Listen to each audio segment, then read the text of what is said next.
नमस्कार बच्चों। Today we are going to discuss class 10th SST social science worksheet number 77। ये आपकी 1 Feb 2022 की वर्कशीट रहेगी। In today's worksheet we are going to continue our third chapter of history, that is nationalism in India. ये इस chapter की 8th worksheet रहेगी।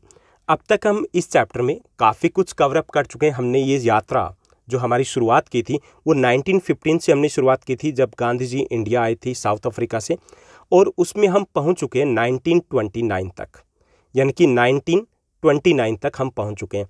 हमने discuss कर लिया कि गांधी जी कब इंडिया आए, उसके बाद उनके इनिशियल मूवमेंट कौन कौन से थे, खिलाफत मूवमेंट, नॉन कोऑपरेशन मूवमेंट की हमने बात की, Swaraj party, Simon commission, Lahore session of the Congress party, ये सब कुछ हम डिस्कस कर चुके हैं।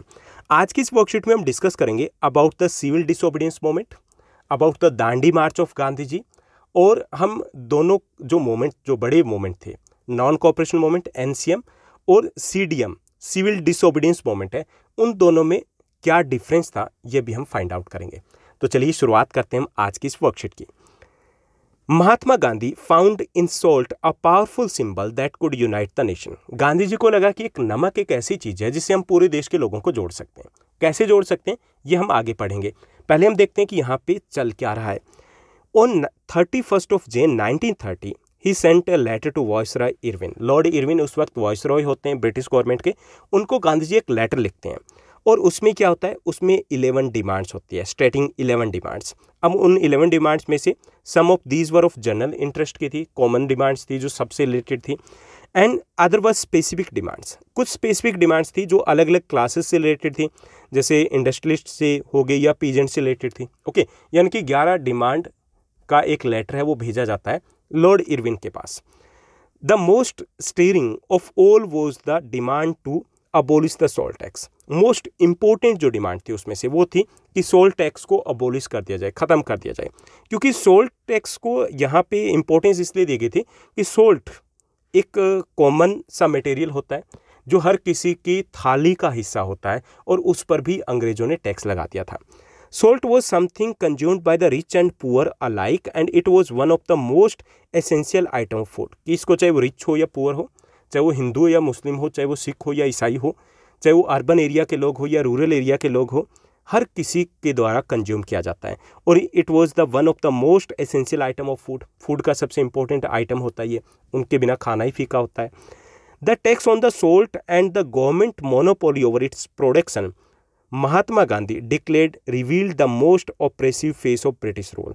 और गांधी जी का कहना था कि ये उनकी हद हो गई, मतलब कि जो नमक है उसके ऊपर ही टैक्स लगा दिया, मतलब उनकी एक्सप्लॉयटेटिव जो पॉलिसी थी उसका एक्सट्रीम लेवल था ये।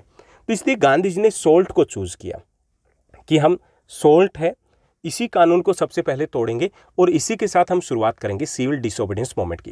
तो यहाँ पर एक इंपॉर्टेंट 3 मार्कर क्वेश्चन बनता है कि गांधी जी ने सोल्ट को एक सिंबल माना था कि it was a powerful symbol that can unite the Indians.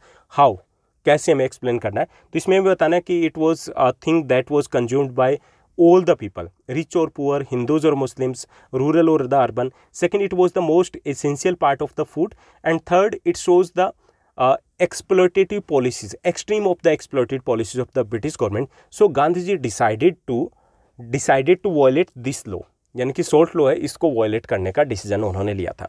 अब उसके बाद क्या होता है, यानी कि यहाँ तक तो हो गया, गांधी जी ने डिमांड की और उन्होंने डिमांड को एक्सेप्ट नहीं किया। क्यों नहीं किया? इसका रीज़न ये था कि उनको लगता था कि ऐसा कुछ नहीं होने वाला जैसा कि गांधी जी सोच रहे हैं। So Mahatma Gandhi's letter was in a way an ultimatum, कि एक अल्टीमेटम था for the British government, and if the demands were not fulfilled by 11th March, the letter stated the Congress would launch a civil disobedience campaign throughout the country. और इस letter में mention किया गया था कि अगर 11th मार्च तक हमारी डिमांड को पूरा नहीं किया गया, यानी कि एक लंबा टाइम दिया गया था, मोर देन 1 month, तो हम एक नेशन वाइड मूवमेंट है वो लॉन्च करेंगे, एक कैंपेन लॉन्च करेंगे। Irwin was unwilling to negotiate. Irwin झुकने के लिए तैयार नहीं था। उसे लगता था कि कांग्रेस पार्टी या इस टाइप से कुछ नहीं कर सकती, या उनको उतना सपोर्ट नहीं मिला, या आपस में ही यूनाइटेड नहीं है, तो ऐसा कुछ उन्हें लग रहा था। So Gandhi ji started his famous salt march accompanied by 78 of his trusted volunteers.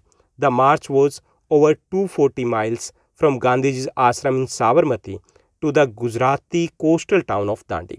इसलिए गांधी जी ने 12 मार्च से अपना फेमस दांडी मार्च है उसकी शुरुआत की। दांडी मार्च भी बोल सकते हैं इसको, सॉल्ट मार्च भी बोल सकते हैं। किसके साथ शुरुआत की? 78 ऑफ हिज फॉलोअर्स, यानी कि 78 लोगों के साथ शुरुआत की थी उन्होंने। And it was a march from Sabarmati to Dandi के तक का ये मार्च था। टोटल डिस्टेंस था 240 माइल्स का। ओके, एंड इसमें क्या किया गया कि दे टुक 24 डेज, यानी कि 24 दिन लिए थे। And they walked about 10 miles a day, हर दिन वो 10 मील चले थे। ओके, ये मैं आपको थोड़ा सा दिखा दूं कि कहाँ पर है ये साबरमती आश्रम और कहाँ पर है दांडी। तो यहाँ पे है साबरमती आश्रम और यहाँ पर है दांडी, यहाँ से यहाँ तक पहुँचे थे। ओके, तो 240 मील का ये पूरा रास्ता था जिसको 10 दिनों में उन्होंने कवर किया था। Thousands came to hear Gandhi ji wherever he stopped, and he told them that what he meant by Swaraj and asked them to peacefully defy the British। और रास्ते में जो लोग थे वो गांधी जी के साथ जुड़ते जाते हैं, हजारों की भीड़ बनती जाती है, कारवां बनता जाता है, और गांधी जी उनको स्वराज का एक्चुअल मीनिंग क्लियर करते हैं कि हमें कैसे ब्रिटिश गवर्नमेंट है, उनके लॉज हैं, उनको डिफाई करना है, किस तरीके से हमें प्रोटेस्ट करना है, पीसफुली प्रोटेस्ट करना है। On 6 April he reached Dandi. 6 अप्रैल को गांधी जी आफ्टर 24 डेज दांडी पहुंच जाते हैं and ceremonially violated the law, और उस कानून को तोड़ते हैं। कैसे? By manufacturing salt by boiling sea waters, जो ओशन वाटर है, सी वाटर है, उस पानी को बॉयल किया जाता है, नमक बनाया जाता है, और इस तरीके से उस नमक कानून को तोड़ा जाता है। तो ये जो एक तरीके से मोटिवेट किया गया था, इनक्रेज किया गया था इंडियंस को कि जो ब्रिटिशर्स है, जो अंग्रेज है, वो हमारे देश में हमारे ऊपर हुक्म नहीं चला सकते। और दूसरे लोगों को भी रिक्वेस्ट की गई थी कि आप भी ऐसा ही कुछ कीजिए, लेकिन हमें वायलेंस का साथ नहीं लेना है। और ये एक तरीके से शुरुआत थी सिविल डिसोबीडियंस मूवमेंट की, यानी कि इसी के साथ सिविल डिसोबीडियंस मूवमेंट है उसकी शुरुआत हो जाती है। अब जो सिविल डिसोबीडियंस मूवमेंट है, इसका मतलब क्या होता है? इसका मतलब ये होता है कि हमें आराम से, प्यार से, जो ब्रिटिश गवर्नमेंट है उनके रूल्स हैं, उनके जो कानून है, उनको हमें मानना नहीं है, लेकिन बिना किसी वायलेंस के। ओके, अब यहाँ पे हम फाइंड आउट करेंगे कि जो नॉन कोऑपरेशन मूवमेंट था और सिविल डिसोबीडियंस मूवमेंट था, उन दोनों में डिफरेंस क्या था। During the non cooperation movement people were asked to refuse cooperation with the British, but now they were asked not only to refuse cooperation but also to break colonial laws. यानी main जो basic difference की अगर बात करें, ये आपका 4 marker 5 marker question बन सकता है कि एक तो बड़ा जो डिफरेंस था वो था दोनों ही मूवमेंट के ऑब्जेक्टिव अलग अलग थे। जैसे नॉन कोऑपरेशन मूवमेंट की बात करें तो उसमें हमारी डिमांड क्या थी? स्वराज। और यहाँ पे डिमांड क्या थी? पूर्ण स्वराज, कंप्लीट फ्रीडम हमें चाहिए थी, कम में हम मानने वाले नहीं थे, यानी कि अंग्रेजों को जाना ही पड़ेगा, ये हमारी कंडीशन थी। ओके, तो ऑब्जेक्टिव हमारे अलग हो गए थे। दूसरा जो डिफरेंस था कि जो सिविल डिसोबीडियंस मूवमेंट था that was the wider as compare to the NCM. NCM से ज़्यादा वाइडर था, ज़्यादा लोगों का पार्टिसिपेशन था इसमें। थर्ड जो इसमें डिफरेंस था, पार्टिसिपेशन ऑफ द वीमेन।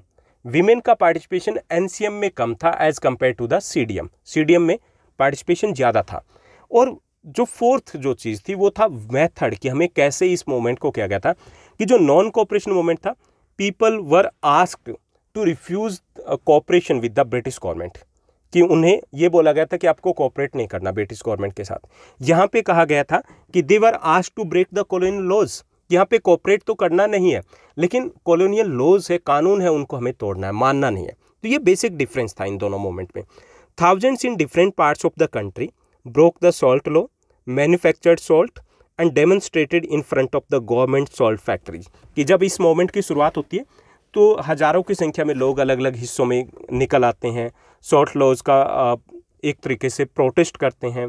जहाँ पर सॉल्ट फैक्ट्रीज होती हैं वहाँ डेमोन्स्ट्रेट करते हैं, नमक को खुद बनाते हैं, इस तरीके से जो सॉल्ट लॉ है उसको वायलेट करते हैं। एज द मूवमेंट स्प्रेड, जैसे मूवमेंट ये फैलता जाता है, फोन क्लोथ्स वॉज बॉयकॉटेड। जैसा कि बाकी सारे इवेंट्स सेम ही होते हैं, फोन क्लॉथ है उसको बॉयकॉट कर दिया जाता है। People begin to wear the khadi, khadi पहनना शुरू कर देते हैं। Liquor shops were picketed, liquor shop है उनके आगे भी धरना प्रदर्शन किया जाता है। ओके, पिकेटेड का मतलब होता है एक तरीके से डेमोन्स्ट्रेट करना, रास्ते को रोक करके। पीजेंट्स रिफ्यूज टू पे द रेवेन्यू एंड चौकीदारी टैक्सेस देने से किसानों ने भी मना कर दिया। विलेज ऑफिशियल्स ने रिजाइन देना शुरू कर दिया। In many places forest people violated forest laws and going into the by going into the reserve forest to collect the wood and graze cattle. इसी तरीके से जो ट्राइबल पीपल थे उन्होंने भी वो जो लॉज थे उनको वायलेट करना शुरू कर दिया। तो ये सब कुछ इवेंट्स अगर बात करें तो इवेंट्स लगभग सेम होते हैं, ओके, लेकिन डिफरेंस क्या था, ये ज़्यादा वाइडर था, विमेन का पार्टिसिपेशन ज़्यादा था, और यहाँ पे सिर्फ कोऑपरेशन की बात नहीं थी, यहाँ पे बात थी कि जो लॉज हैं उनको हमें फॉलो नहीं करना है। अब उसके बाद क्या होता है, उसके बाद जो ब्रिटिश गवर्नमेंट है, जो एक्सपेक्टेड नहीं था ब्रिटिश गवर्नमेंट को कि इतना बड़े लेवल पे ये मूवमेंट होगा, worried by the developments the colonial government began arresting the Congress leaders one by one. उन्होंने कांग्रेस लीडर्स को अरेस्ट करना शुरू कर दिया। This led to the violent clashes in many places, कई जगह पे हिंसाएं भी हो जाती है, आपस में झड़प भी होती है। A month later when Mahatma Gandhi was himself arrested, industrial workers in Solapur attacked police posts, municipal buildings, law courts and railway station. कि जब गांधी जी को अरेस्ट किया जाता है तो स्पेशली महाराष्ट्र में कई जगह पर पुलिस या ऑफिशियल या गवर्नमेंट बिल्डिंग है उनके ऊपर अटैक किया जाता है। अ frightened government responded with A policy of brutal repression. और ड्रीवी गवर्नमेंट क्या करती है कि वो और ज़्यादा कड़े कदम उठाती है कि लोगों को डराया जाए।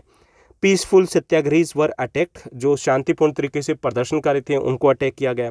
Women and children were beaten, महिलाओं और बच्चों को पीटा गया। About 1 lakh people were arrested, लगभग 1 लाख के आसपास लोग थे उनको अरेस्ट कर लिया गया। In such situation Mahatma Gandhi once again decided to call off the movement. और इस सिचुएशन में गांधी जी दोबारा से इस मोमेंट को वापस ले लेते हैं। लेकिन यहाँ पर वापस ऐसे नहीं कि इस बात के ऊपर वापस लिया गया था, इट वॉज टेकन बैक और called off because of the Gandhi Irwin pact. Gandhi Irwin pact के बाद इसको वापस लिया जाता है। Gandhi Irwin pact took place in 1931 में होता है ये, ओके। इसको हम दिल्ली पैक्ट भी बोलते हैं, दिल्ली समझौता भी बोलते हैं। इस पैक्ट में क्या हुआ कि Gandhi ji was agreed to participate in the second round table conference. 3 round table conference होती है, तो उसमें सेकंड में पार्टिसिपेट करने के लिए गांधी जी एग्री कर जाते हैं कि चलो ठीक है जी, बैठ करके बात कर लेंगे अगर आप कह रहे हो तो, ठीक है, क्योंकि इरविन बनाते हैं कि आपकी सारी बातों का हम सॉल्यूशन निकालेंगे, ओके। और बदले में क्या होता है, उनकी कंडीशन होती है कि you have to call off this moment, कि आपको इस मोमेंट को वापस लेना पड़ेगा, तो गांधी जी वो ले लेते हैं। सेकेंड एक और चीज़ है कि Irwin was agreed to release all the political prisoners, और लॉर्ड इरविन है वो एग्री कर जाते हैं कि जितने भी पॉलिटिकल प्रिजनर्स हैं उनको हम छोड़ देंगे। पॉलिटिकल प्रिजनर्स मतलब जिनको सिर्फ मूवमेंट के कारण अंदर किया गया था, ओके। तो ये सब कुछ होता है कब, सिविल डिसोबीडियंस मूवमेंट के दौरान, और 1931 में जब गांधी इरविन पैक्ट होता तब तक, ओके।